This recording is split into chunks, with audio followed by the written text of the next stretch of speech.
You're okay, Dave? That's Facebook sorted out and all, mate, so we're all sorted. Hi, guys. Afternoon, folks. Right, before we get into anything, David, I've got a couple of people I want to thank. Yep. So I'd like to thank Maz Hastings and David Keenan, who gave us £40 to our food bank fund at the weekend. Put it into the bank account through the post office, local post office. That'll go out with the rest of the funds that are lying there to charity food banks on the food banks on the East Coast this month. Okay, right, how are we doing? 64 on board. Somebody I want to thank, and that is you, David. Thank you. Saturday was magnificent.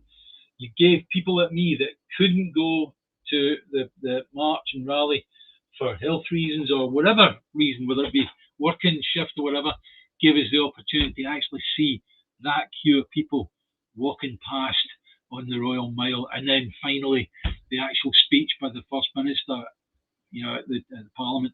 David, thank you. All right, mate. So need to update our equipment, David, so I can tape simultaneously on YouTube and Facebook at the same time through Restream on my mobile. But at this point in time, my mobile doesn't accept my Android phone doesn't accept the Restream platform. So I'll need to get an upgrade to a more modern phone. But let's have a wee look, see who's in. Alexander Thompson, Fiona McFarlane, Audrey Conley, we're here. Alistair Kilpatrick, Mark Leslie, Eddie Wolfie, Evelyn Hume,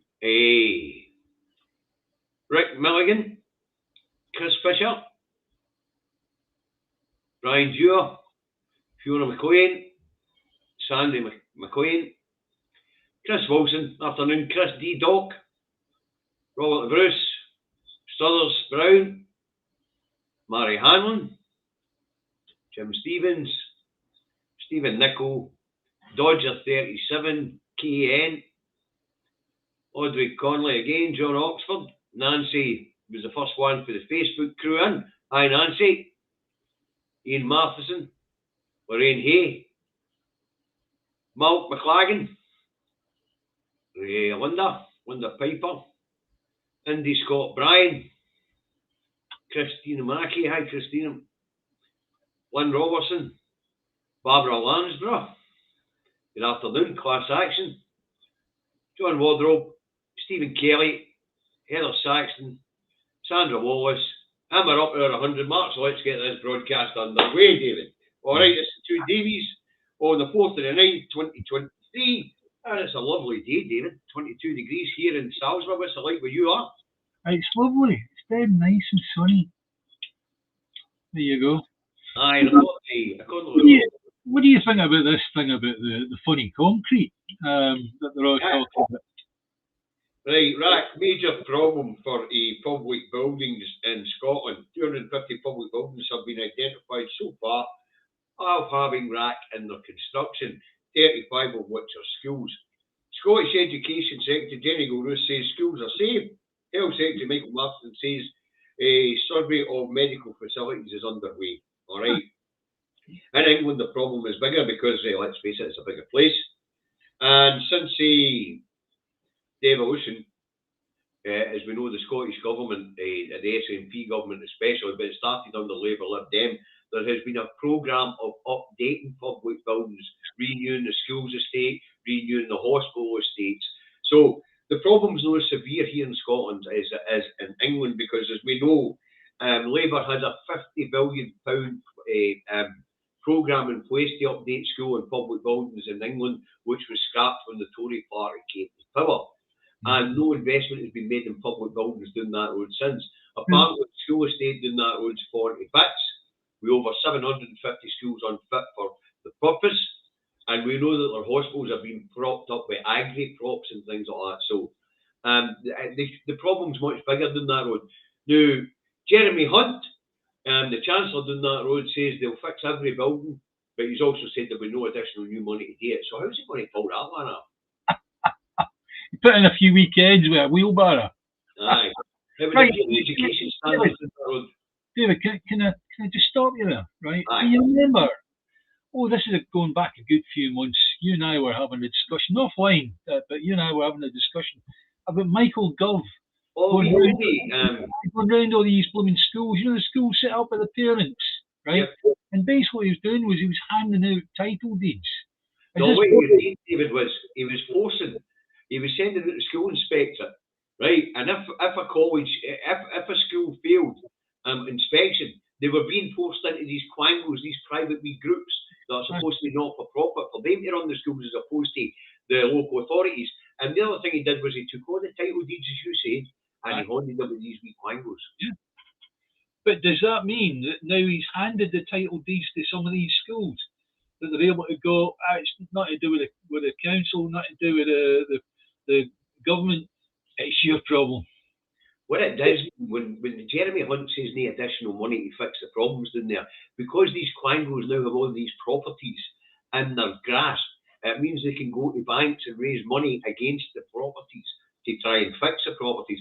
But as we know, that'll come out of the existing education budget down that road, so we're about to see education in England get a lot worse. Yeah. You know? I mean, if we just figure the amount of time that the kids didn't spend at school in Scotland, I'm on about, right, due to the lockdowns. Yep. Then, it's going to be the same again for the kids in England. Yeah, a lot of them are reverting to online learning again, apparently. Yeah, we're talking like 250 schools in England. It's a huge amount, but apparently there's 750 schools down there that are already no fit for purpose. Yeah. And I don't know how big their school estate is down that road. I haven't googled it. Anyway, people will be asking, what is the problem with this concrete? Well, I used to work in concrete there, as you know. Now, aerated concrete, basically you shutter it without vibrating to get the air out. Right, you put the rebar in, you just shutter it, let it set.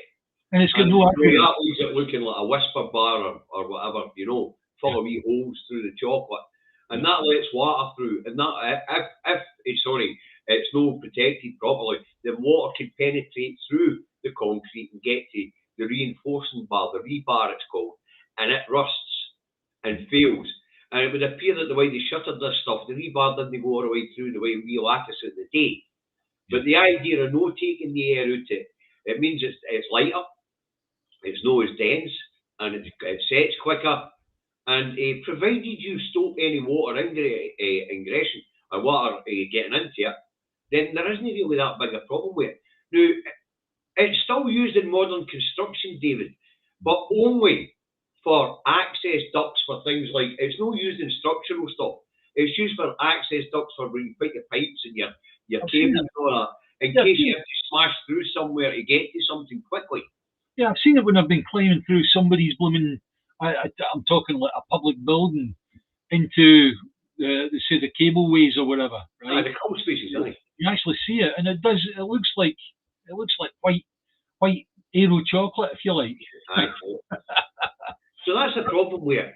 The reason why the chocolate are available, by the way, in case anybody for advertising. Now, the problem with it, of course, is that it's a stupid idea, but it was done to save money. Yeah, of course it was. Now, when I work for concrete, as you know, when you shutter something, you fill it up. Believe it or not, see when you stick the big vibrator down in to bring all the air up and get rid of it, the amount in the shutter actually reduces by about 20%. So you actually need 20% more concrete to do the job. Yeah. And that's why they were dodging it, That's why they were using this other method. It was quick, it was cheap. And of course, post the Second World War and the introduction of the welfare state, then there was an awful lot of buildings needing to be constructed very, very quickly. Yeah. Schools, medical facilities, all that sort of thing had to be constructed very, very quickly. Yeah. Appreciate and that. cheaply, of course, because at the time the UK was considered to be broke, but managed to spend huge amounts of money to drag itself out of that situation. Well, having said that, there was the old prefab, which we had a load of in Glasgow, right?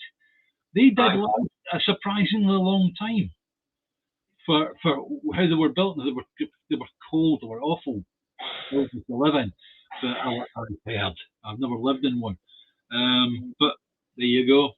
They work. They seem to do the job.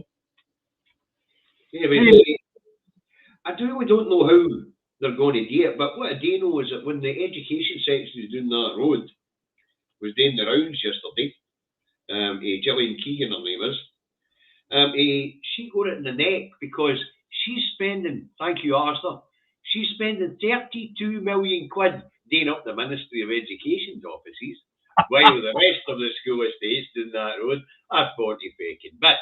We do have a problem up here with 35 schools, it would appear.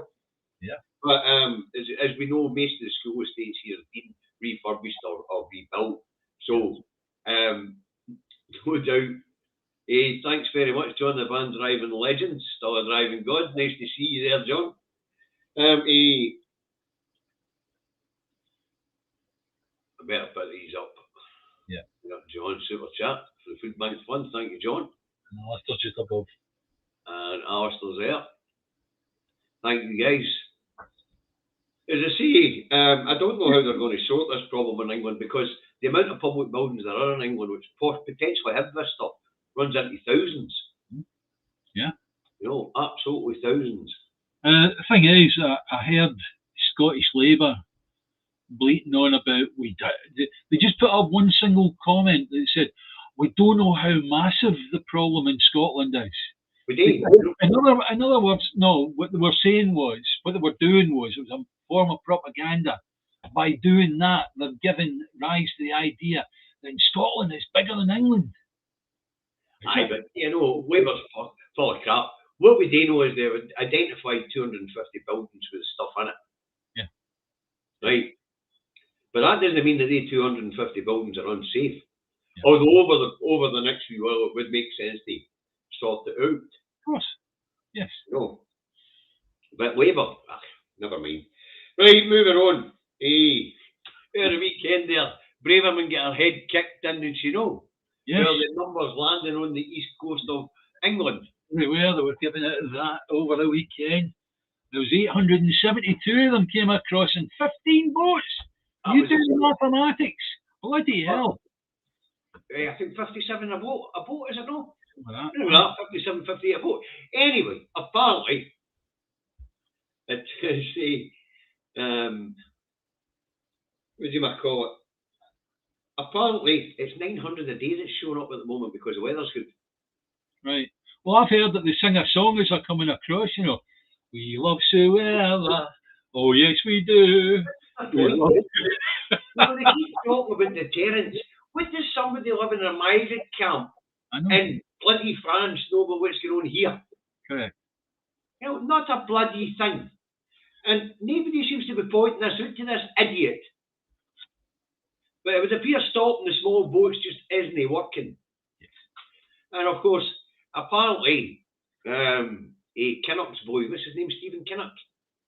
Aye. He's a shadow home secretary or something like that.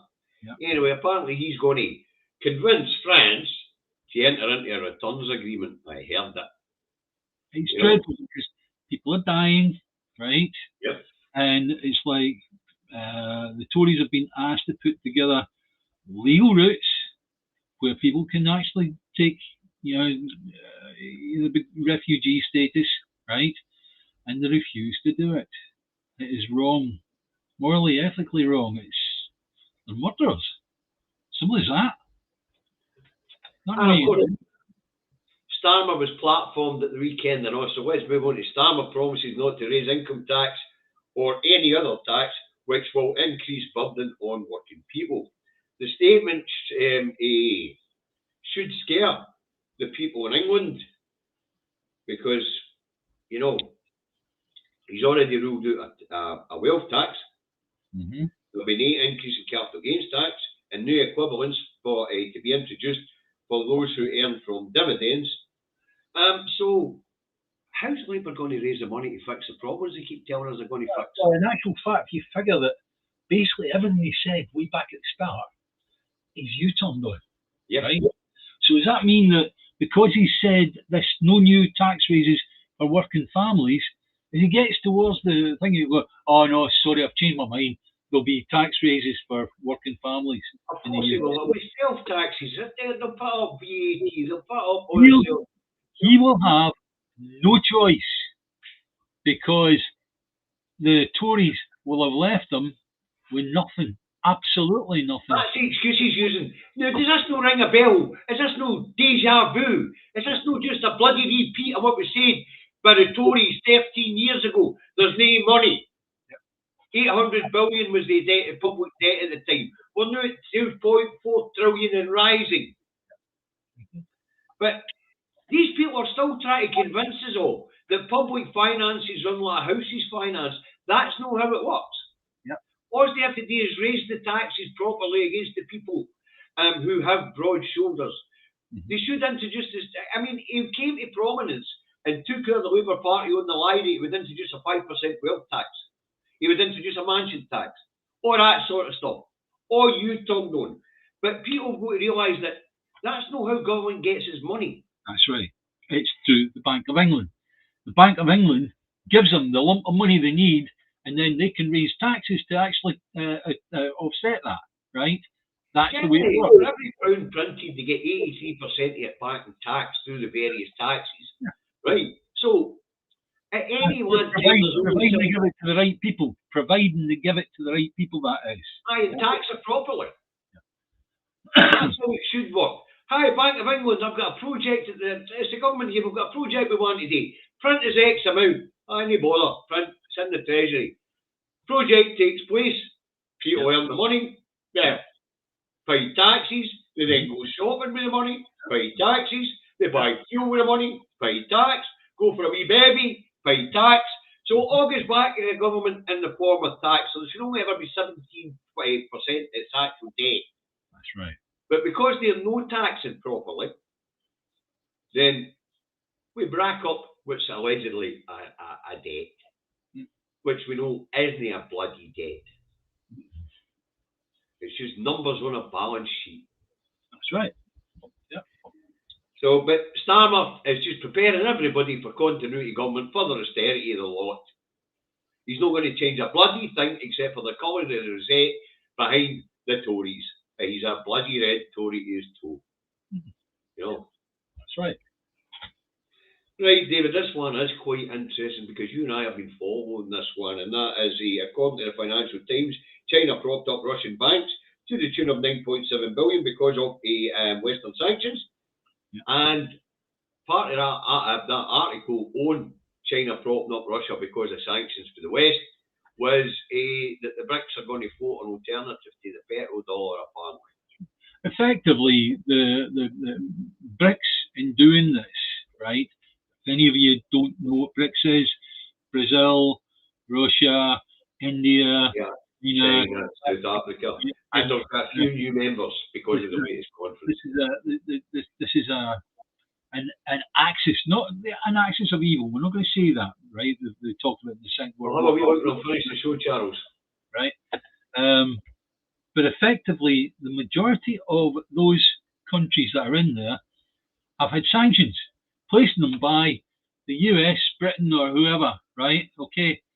And this now is looking like a wee bit of revenge for bringing on sanctions. Now, how on earth can Britain say to China, look, you've done this to a certain group of people, that's wrong, right? When Britain is talking about sending refugees to Rwanda or wherever they've set up next, or sent to prison barges, right? So therefore, honi soit, qui mal y pense is the Latin phrase. Look it up. Right, anyway, thanks, John again, the van driving legend, still a driving god. And Charles, I've got that message, and I'll speak to you about it after the show, okay, mate? Yeah. So, there could be a lot of turmoil coming up in the world very, very shortly, David. This is a dangerous thing, especially America will be, they'll be looking at this and be very, very worried. They'll become a loose cannon. Yes. America, what they do is they rape and pillage a country for money. As simple as that, and it's what they have been doing for the last so many decades. right? That's what the UK did with Empire as well. Yep. So therefore, what's going to happen if America find out that the petrodollar is going up the Swanee? Very up that the Swanee, right? Aye, we get it, David. I go up the Swanee, then effectively America are going to choose a country and they're going to go, right, let's bomb the bastards. Something like that. Aye. Let's take what they've got. And as we know, as climate change takes effect, David, we're going to find that vast areas of all and the natural resources or their ability to grow food and feed themselves and things like water and that running out, desertification of the African continent and things like that. Mass migrations on the cards. Yes. At the moment, we're told there are 27 million people in the world who are refugees, who are on the move from their own country, right? Yes. And that is going to multiply exponentially over the next few years as climate change, as the effects of climate change take place. For goodness sake, let's not forget, also America are involved in this, the climate change thing. Oh, aye. Florida over the last few, my goodness me, have you seen it?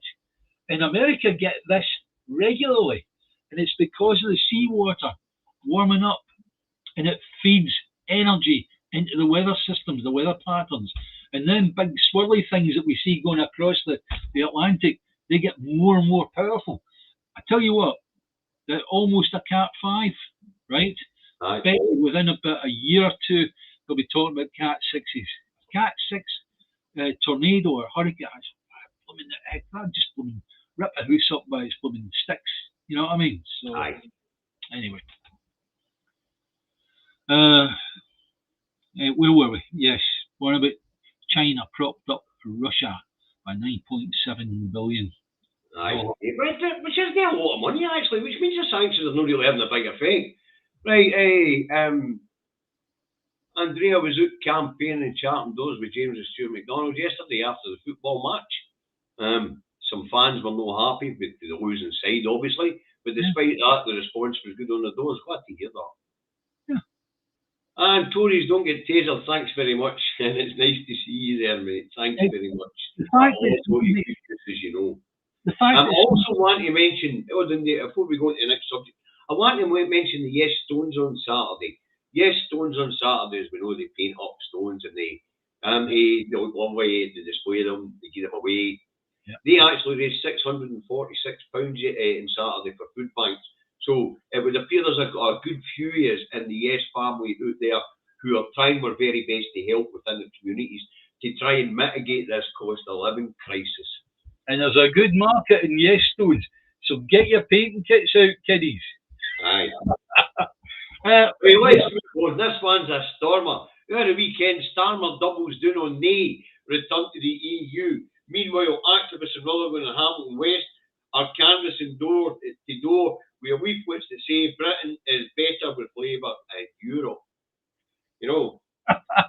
And when were those leaflets printed, David? I think it was 2017. And what's great about it is the website that's advertising on these leaflets. Wait, you get this, guys.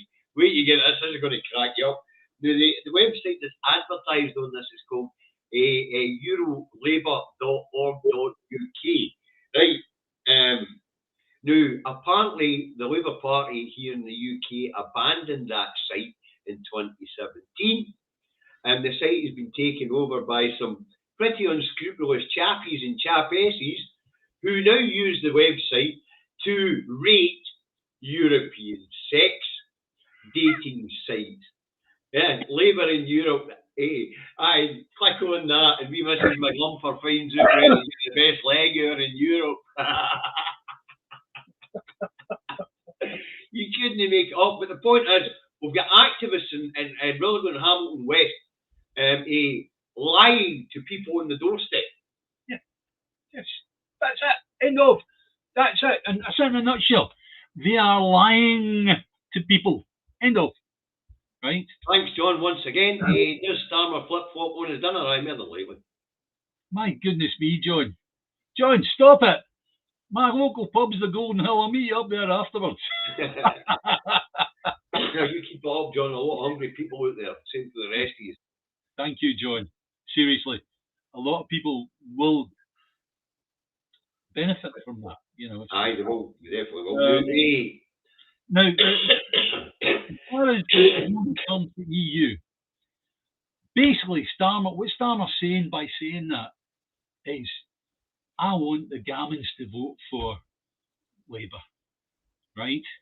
The people that voted for Brexit, the people that were scammed into voting for Brexit in 2016, he's looking at them as being a big chunk of people that will want to justify their position, and you'll go, oh no, not fine, that's okay, we're not going back into the EU. Wouldn't get back into the EU in the first place. If he went to the EU and said, we want back in, the EU would go, not really sure. Are you going to be in power for very long? We don't think so. So therefore, we're going to be left with the other lot that will hold you out, you know. So. Hi, Moira. Nice to see you there. And somebody says if we're on the naughty step there, that's good for you. Don't burn your arse in a candle. Right. Let's move on. Starmer to start new purge in the Labour Party.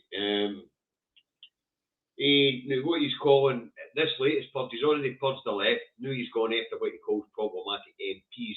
Now he's got a dozen on his hit list, of which most are of the left.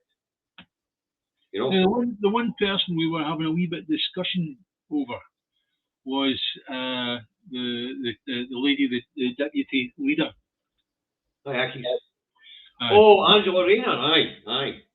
And the fact that, okay, he can get rid of her because she's in an elected position. Yes.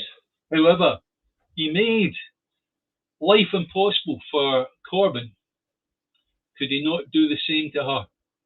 Well, he's having a reshuffle of the news, so we'll see how that works out. He might hand her a brief that she might just say, enough's enough in a way. Yeah.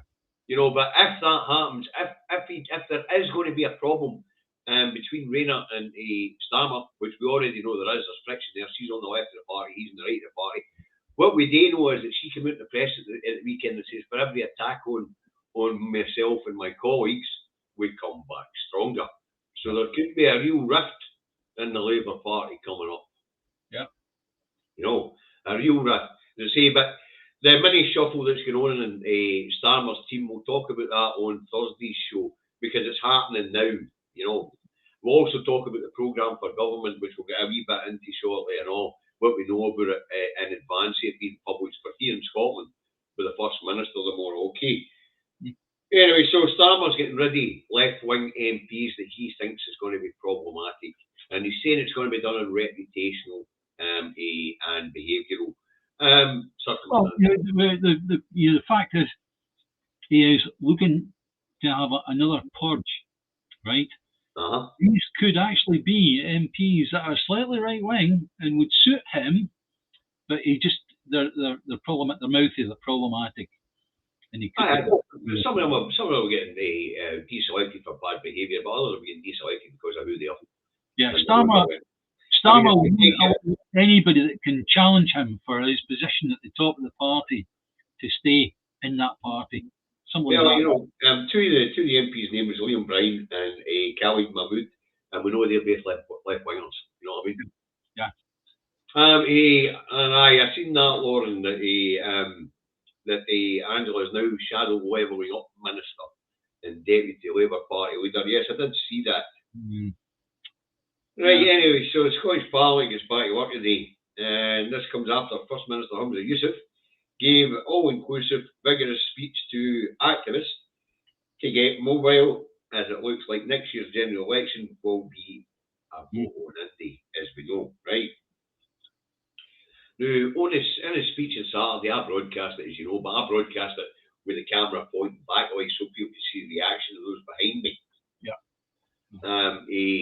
And he really raised the roof, and he was saying that we have to get independence to sort out the problems of Brexit, and to sort out it's no cost of living crisis, it's a cost of the union crisis. Now, the point of saying that was to make it clear to the activists in front of us, because it was Gordon McIntyre Kemp who was running it, and Scotland's done, and Gordon's done Scotland the brief on how Scotland's finances and economy is actually what it's actually condition it's in and what potential it has. So that's why we're calling it, of course, the union crisis. Now, as we know, the programme for government will be launched tomorrow, but in the papers today, it's all about a pilot that the Scottish government's going to run on, what the story of the day is all about for that programme for government is a pilot that the Scottish government's going to run to introduce a 4-day working week for the civil service. Now, technically speaking, it's not really a 4-day working week. It's a 32-hour working week that can be spread over 4 or 5 days, you know, basically. It's to give a bit more flexibility, a bit more work-life balance. Well, in actual fact, I'm going to look at what happened. I remember taking my daughter, picking her up. She was getting her teeth done, the orthodontist. And we walked through Glasgow city centre, and she looked up at above the shops, and you saw people behind the glass windows on the phone and all the rest of it. She said, "What are them, Daddy?" And I said, "They're call centres." I said, "They are dinosaurs. In the future, you won't have that." Then we had the lockdown. Then we had people working from home. The working from home is the best thing that's possibly happened. People have benefited. Their work-life balance is better. They're able to look after their wains better and all the rest of it, right? And I hope that's true of everybody that's in that situation. It won't be, but the majority will. And so, therefore, things like this, where we're cutting down on the number of hours and allowed people to intersperse the hours over the course of a week, great. It can do us no harm. David, somebody's saying we have a look to see what Ginger Giraffes is saying, and let's see if I can find it. Anyway, let's look at Ginger Giraffe and Alistair's comments. Obviously, it's moving too fast, and I've got the Facebook comments come through. And can you have a quick look on YouTube and see what Ginger's is saying? Sure, no problem. I'll see if I can find it. Bloody hell, it does move fast, doesn't it? It does move fast, right?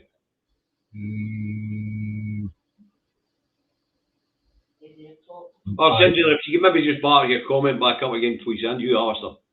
Yeah. Because the comments are moving very, very fast. Yeah, I can't find it. Chris is flat out working for the civil service here in Scotland.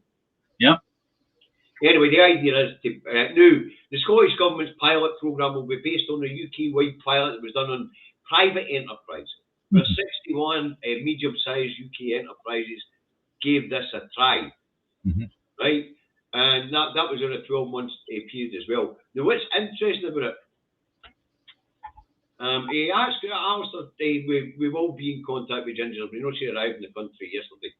Yeah. We'll get a chance to meet up with Gingers. Now, out of that 61 companies that tried that 12-month pilot, 53 of them have kept it. Yeah. Apparently, productivity is up. You know, the quality of work's up. Yeah, and work-life balance. In most workforces where there is a team, if you imagine you've got several people working as a team, they would look at this and go, "This is an opportunity," right? So therefore, what they would do is they would look at ways whereby they could increase their productivity, but keep their hours reduced. And to me, that's common sense. And of course, the idea is you don't get your wages reduced either. Yeah. You know.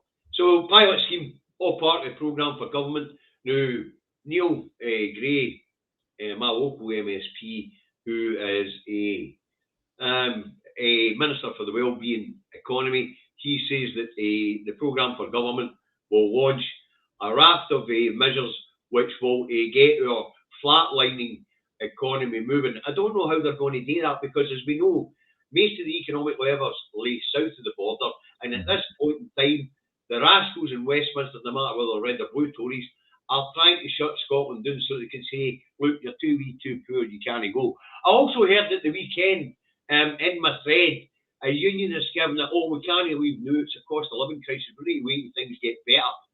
Things have never get better in my fucking lifetime! Ever! Until devolution, there is no hope in Scotland, none!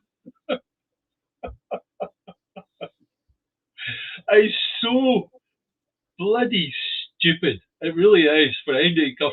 Oh, hang on. The streets are needing sweeps. We can't go independent yet, and we need somebody in the cabinet down in London in charges of all the public toilets. Otherwise, we can't go independent. That's a given. That one is.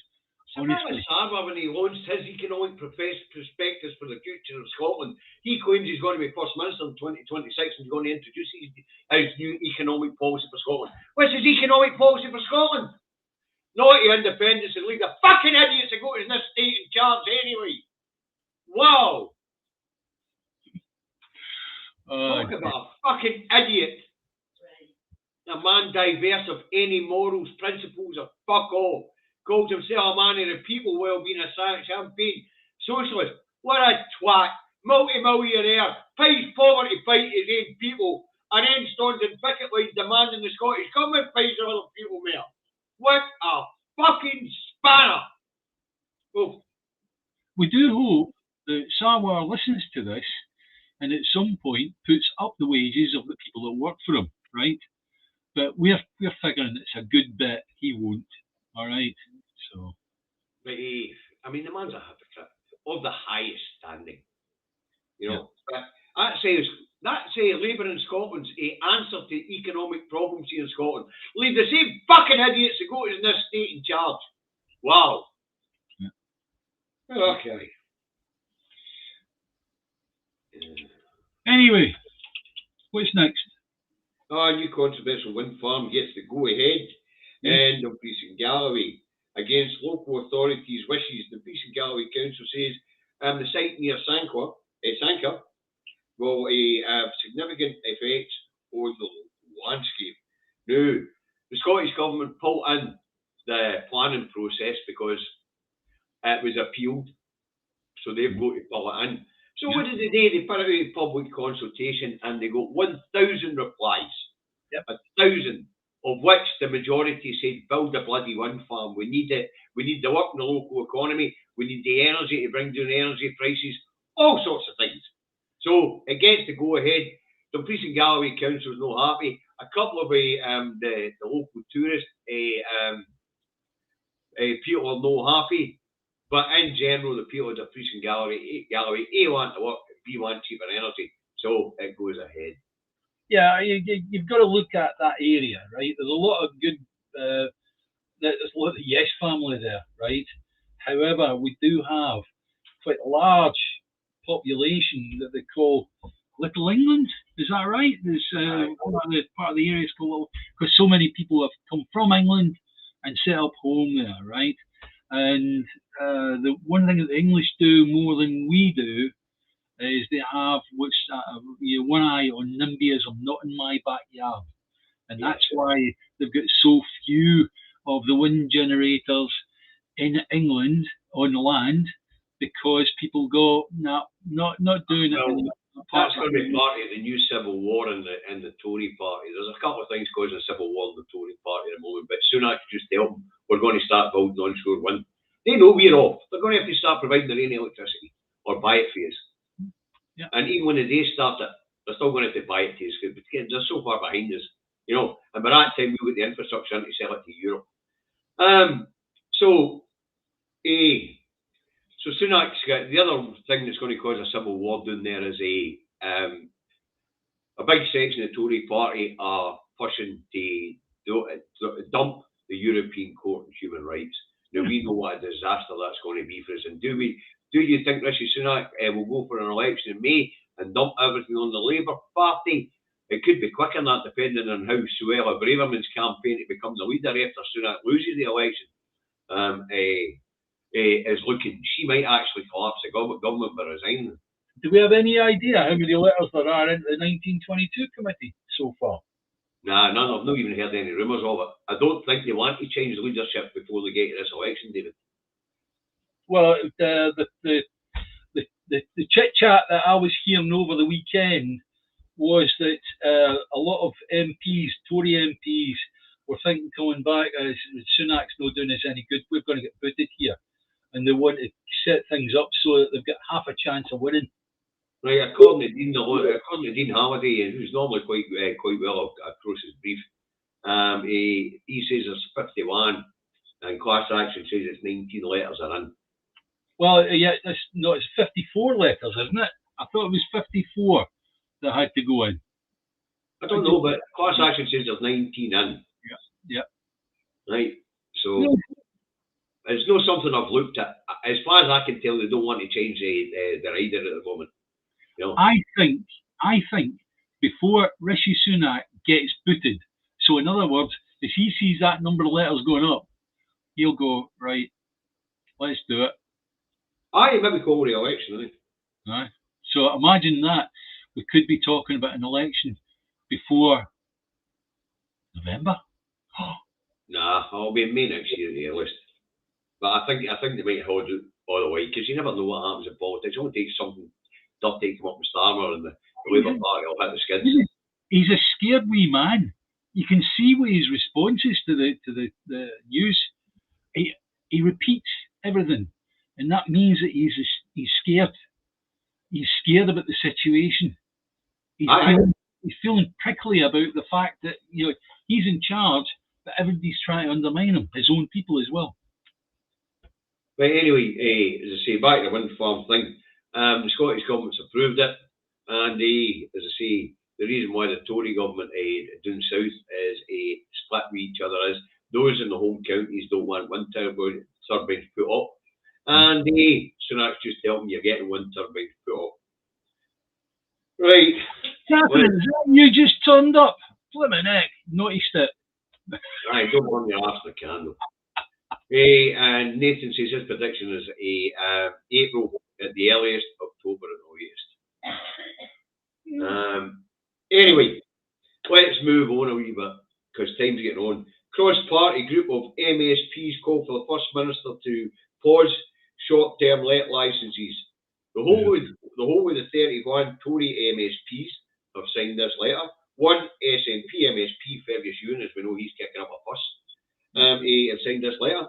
3 Labour MSPs, including the Deputy Party leaders, Jackie One, Brainsell Bailey,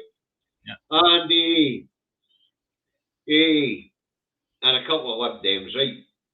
Lib Dems are not really that important or irrelevant, but they've signed this letter. Anyway, Housing Minister Paul McLennan says the scheme will go ahead because it would be unfair on those who have bought their heirs to get licensed to extend the scheme at this point in time. And First Minister Yusuf says it's the right thing to do. Tories claim it will hit the tourist sector. It will. Yeah, it's the Airbnb. At the same time, we've got to balance out housing their people. Yeah. As well as growing the tourist sector. Now, David, just stop you there, right? The tourist sector, obviously, the big part of the tourist sector is all the hotels throughout Scotland, hoping to get the Americans or whoever, or Germans or whatever, that come to Scotland and put them up. But what's happening is, obviously, you've got Airbnb, where I could set up on it with my house and say, right, there you go, let's take some bookings for the house for maybe next August or something like that, right? I will let somebody rent my house for a couple of grand. Now it means that they'll have to, I would have to get licensed to do that, and that's good, because that would stop a lot of people doing that and help support the hotels as well, the proper tourist sector. Yeah. So that's too funny. I'll need to put that one up. Well, I heard going for PM job. That's just comedy gold. But anyway, homeless charities are saying the licensing scheme is a good idea because it'll bring more short-term lets out of short-term lets and back into long-term tenancies, which will help alleviate the problem a little. Now, these 37 MSPs that want to install, they might want to look at the National Records of Scotland's latest figures on homelessness. There's another side to this that we're not discussing, right? Yeah. Well, no. Please, let me just show this. You know the small towns and villages up through the Highlands in Scotland. Yep. Yeah. The house is maybe owned by, say, an English couple that come up once a year and that's shut down. So obviously you did have convenience stores there in the wee town. They're now gone because there's not enough people using it, right? Yep. These people will also be using the Airbnb setup to allow people to rent that place for so long, right? Does that mean now that can't take place until they get licensed? Aye. And somebody's put in the comments the 18 MSPs, including Alex Cole Hamill, have Airbnbs, and it means that they will have to provide a minimum standard of safety, etc. Well, that's the whole idea of licensing scheme. Yeah. Now, as I say, what they want to do is have a look at these 37 MSPs need to have a look at the latest info coming out of National Records for Scotland. 9,500 children officially homeless and in temporary accommodation, and there was 29,652 referrals to homeless services in Scotland last year. Yeah. So we really do need to, although we are building housing stock here, social housing, not as much as what we would like because we have a fixed budget. Yeah. No. Yeah. It's too sure the short-term licensing scheme, it looks as if these 31 are just not going to get their wife. I don't think so anyway. Yeah. Next one up. Scottish Water staff are latest of public sector workers to vote for strike action over pay and conditions. 92% of Unite members and 82% of Unison members back strike action. Both unions have called for Scottish Water to get around the table. So it could be the first rate in a rise in water rates for the last for 10 years on the cards, David. But yet again, we cannot complain that somebody is striking for better paying conditions. Aye, that's true. We can't. But now, we'll expect there'll be an increase in water rates to cover any apparent raise. Okay, but it's been a decade since water rates have went up. When you put it in perspective to people that live in England, they've had raises to their water prices practically every year since Maggie Thatcher was in power. Aye. Right. So therefore, if we've got to stand a wee bit extra, then I would say fair's fair. Although how people are going to do it, I don't know, because the people working in it might be broke, but the people paying it are broke too. Anyway, the other thing is the trade unions, GMB, Unison and Unite, are pretty peeved with Scottish Water. Because apparently Scottish Water decided to bypass them and just go straight to the employees by sending out letters telling them what their new pay and grade system would be. Naughty. That's very, very naughty. And the Scottish Parliament's back and sitting today. I expect the Environment Secretary has something to say about that, because as we know, the Scottish Government are very good at getting round the table with the trade unions to thrash out a deal. Yeah. You know? So therefore, the bosses at Scottish Water need pulling on the carpet and maybe possibly the board removing. Well, as we know, the TUG is one of the biggest groups in the SNP, the trade union group, with 25,000 members in the TUG. And the SNP have been very, very good at sitting around the table and thrashing out negotiations with council workers, healthcare workers, teaching staff, so on and so forth. Last year's round, they managed to settle and avoid these strikes with the nurses, the doctors, with the teachers so far. Yeah. We've got a new pay settlement group for this year, which will see this whole thing start again. But what we do know is that the Scottish Government believe in collective bargaining, and they believe in getting around the table and sitting down and negotiating with the workforce and the trade unions. So what Scottish Water have done is a no-no, and you and I both expect them to be capited for this one. I wouldn't be surprised if a few of the board members are asked to vacate the premises. Because that's just not on. No, you just don't do that. You don't bypass the trade unions and go straight to and send letters out to employees telling them this is what you're going to get, and this is what your pay grade's going to be. Yeah. Or this is what your pay grade's going to be, that's what you're going to get. It's just a no-no. Yeah. Especially here in Scotland, and especially with the Scottish Government, who, as I say, traditionally are trade unions, explain the situation they're in, put the cards on the table and say, let's see if we can work something out within the budget we'll go, shall we? You know.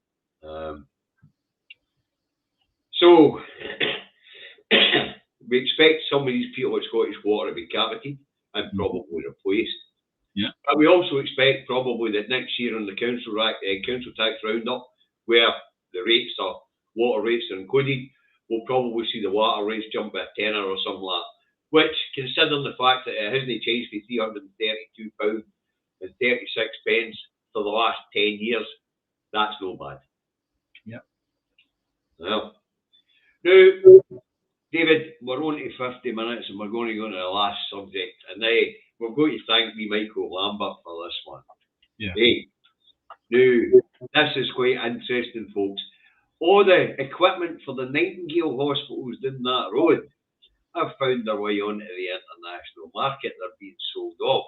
Beds that were bought, hospital beds that were bought at a cost of £1,500 a pop, are being sold to the Americans at £6 a pop. But you've got to say to yourself, at £6 there's going to be a markup. Is that through Temu? Is it Temu that's selling it? Is it for £6 a pop? You don't get that from me, David. No, I don't. But what I do know is that if whoever it is that's bought this hoarder beds and is selling them on the international market is selling them at £6 a pop to the Americans, what did they buy them off the government at? Yeah, I know. Exactly. And I also have to ask the question of why was that person or company or corporation allowed to buy these from the government at that kind of price? Yes. You know, why weren't these handed over for whatever reason? There's lots of different reasons it could be used for. Set up detention centres. I mean, if you look at some of the Nightingale hospitals, they were set up for 1,000 to 3,000 people. Yeah.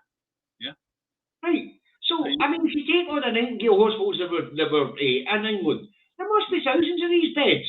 Yeah. I mean, one of the Nightingale hospitals was the Excel Centre in London. Right. And that was massive. I mean, I've been in that place. Utterly massive, right? And, you know, you could have 1,000 beds in that place, just in one section of it, you know. Michael was also talking about the contract going out to get rid of 700,000 pallets of useless PPE. And that's either going to go to landfill or be burnt. Right. Now, your average Arctic carries 26 pallets. Yeah. 700,000 of them to get ready. Yeah. You know. What kind of a footprint is that going to leave? A carbon footprint is that going to leave? I have absolutely no idea, but I'd like to know how much it's costing. Yeah. It's going to be up there. I mean, the amount of vehicles you're going to need just to take it to landfill or take it to incinerator. Wow. Yeah. You know, but here's the kicker. 700,000 pallets of shite.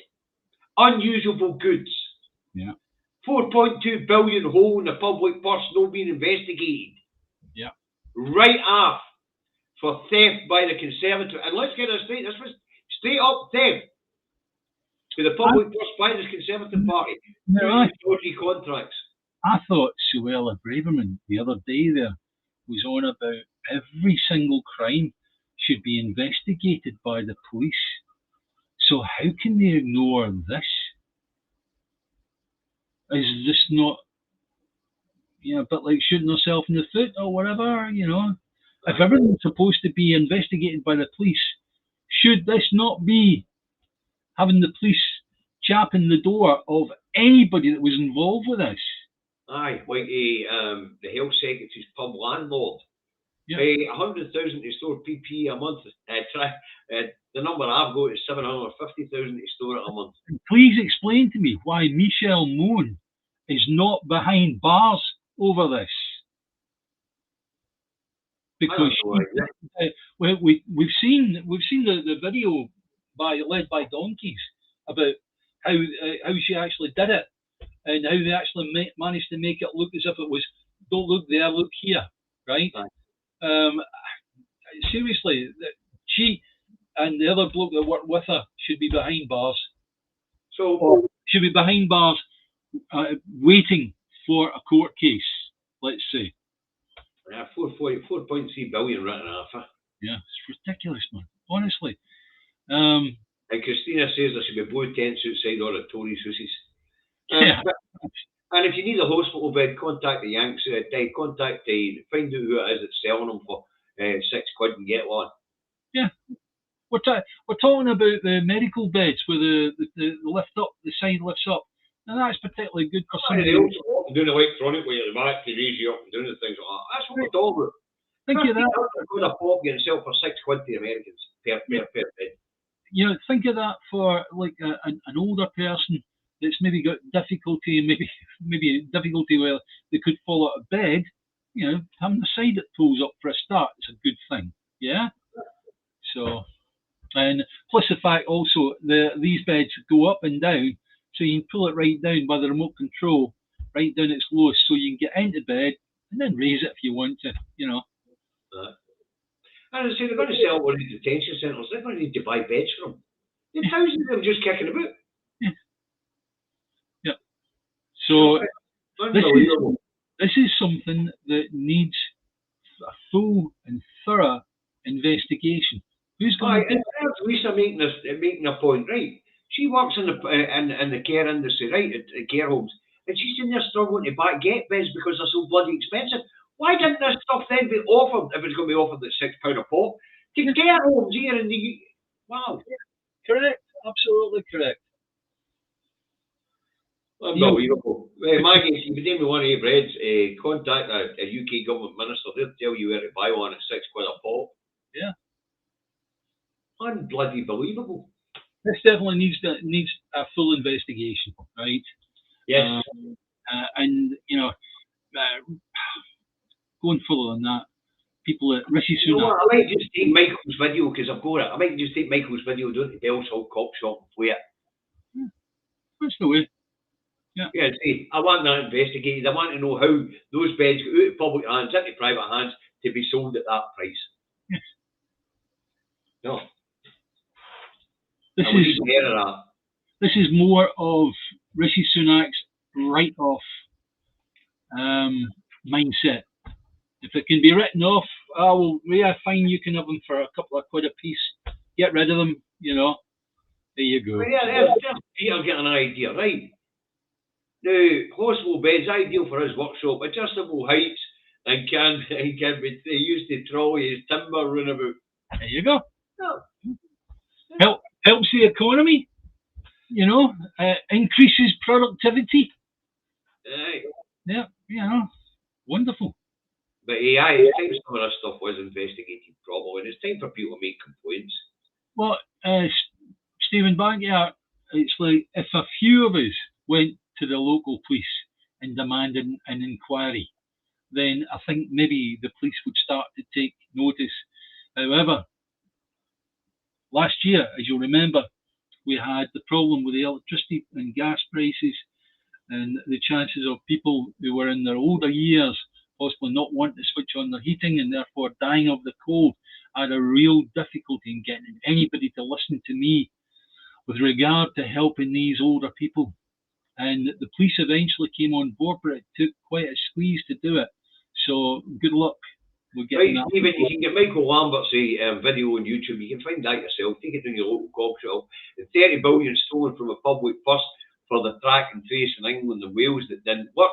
Actually, I think the latest figure is something like 67 billion all in. What was the story we were doing the other day there, where somebody went to the Manchester police and fingered, was it Scottish Government or whatever? The SNP for selling Westminster seats. To be honest with you, I think fair's fair. You know, if somebody down there can do that to us, then I think we should be able to finger the Tories and go, there you are, it's like they've been doing this, and get our Scottish police force to pass it on to Manchester or whoever. Investigation. Yeah. Aye. It's definitely time the public actually went to the police and said, look, this is not on. And also we can bring up Suella Braverman saying that Every single crime has got to be investigated. Or Yeah, any alleged crime. no, she was definitely, she really, really meant that, right? Aye. Therefore, let's do it. Let's get every crime investigated. And these ones are enormous. This is robbery with violence on an entire nation. And it is with violence, actually, because the more it's stole for public purse, the more people die of austerity and things like that. Yeah. Yeah. So anyway, let's have a look at the we're hours up, but just have a quick look at anything that's up here. Tam says Stirling Council pulled down the coke outside the bingo hall while nobody was looking. Yeah. Every crime must be investigated. I actually saw a questionnaire by the Tories in Stirling the other day there. It was Eddie Wolfies that sent it to me, I think it was. And it was asking, what do you think about the Tory council in Stirling? I said, for goodness sake, write back to them and tell them. You're right. As you so rightly pointed out, David, that the hour has come to an end. Yes. Now, I want to thank everybody that watched the videos of the weekend that I streamed for the march. The one with the people. That was fantastic, David. The one with people's possession was 10,000 views. Yeah. And the one on the First Minister's speech is 4,000 views. That's not bad at all. Bit disappointed that the Chain of Freedom advert that we put out didn't share as widely. Yeah. And was only seen by 701 people when we need 77,000 people. Yes. But we'll keep shoving the Chain of Freedom.